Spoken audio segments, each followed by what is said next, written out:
Hello friends, ఈరోజు మా హోటల్లో రెగ్యులర్గా చేసే సొరకాయ ఫ్రై లేదా సొరకాయ 65ని ఎలా ప్రిపేర్ చేసుకుంటామో క్లియర్గా ఎక్స్ప్లెయిన్ చేస్తామండి. ఇది మనకి ఆలివ్ ఫ్రై కంటే కూడా చాలా టేస్టీగా ఉంటుంది. దీనికోసం ఫస్ట్ 3 పెద్ద సొరకాయలను తీసుకొని బాగా వాష్ చేసుకొని చెక్కు తీసుకొని ఎడ్జెస్ కట్ చేసుకొని చిన్న చిన్న ముక్కలుగా కట్ చేసుకోవాలండి. చూడండి, వీడియోలో చూపిస్తున్న విధంగా పొడవుగా సన్న ముక్కలుగా కట్ చేసుకోవాలి.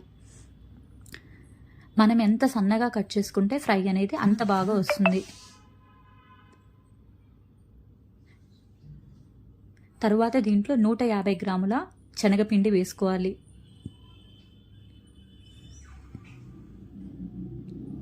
నూట 150 గ్రాముల కార్న్ఫ్లోర్ వేసుకున్నాం.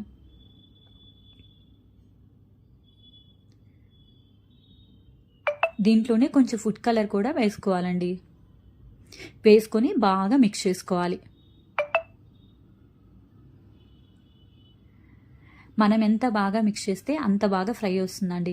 నార్మల్గా ఫ్రైలో కొంచెం వాటర్ వేసుకొని మిక్స్ చేస్తారు, బట్ ఇందులో సొరకాయలో ఉండే నీరు బయటకు వస్తుంది కాబట్టి మనకి ఎటువంటి నీరు అవసరం ఉండదు.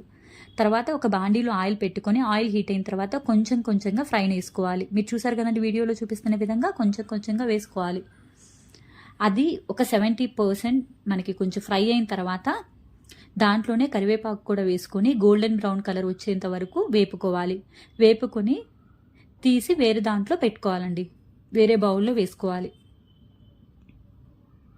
అలాగే మిగతా మిశ్రమాన్ని కూడా ఆయిల్లో వేసుకొని గోల్డెన్ బ్రౌన్ వచ్చేంత వరకు ఫ్రై చేసుకొని బౌల్లో వేసుకోవాలి. చూసారు కదా ఫ్రెండ్స్, ఫ్రై అనేది ఎంత క్రిస్పీ అండ్ గుల్లగా వచ్చిందో మనకి.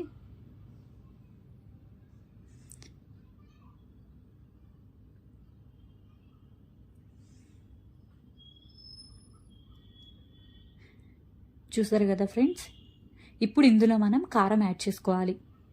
మేము ఇందులో ఎటువంటి ఉప్పు యాడ్ చేయట్లేదండి, ఎందుకంటే మేము ఇక్కడ సాంబార్ కారం వాడుతున్నాము. అందులోనే ఆల్రెడీ సాల్ట్ ఉంటుంది, మాకు అది సరిపోతుంది. కారం అనేది ఎవరికి తగ్గట్టుగా వాళ్ళు వేసుకోవచ్చండి. కొంతమంది ఎక్కువ తింటారు, కొంతమంది తక్కువ తింటారు, కాబట్టి ఎవరికి సరిపడినంత వాళ్ళు వేసుకోవచ్చు. మొత్తం బాగా మిక్స్ చేసుకోవాలి. చూడండి, అంతా కలిసేంత వరకు మిక్స్ చేసుకొని సర్వ్ చేసుకోవడమే. ఎంతో టేస్టీగా ఉండే సొరకాయ ఫ్రై అనేది రెడీ అయిపోయింది ఫ్రెండ్స్.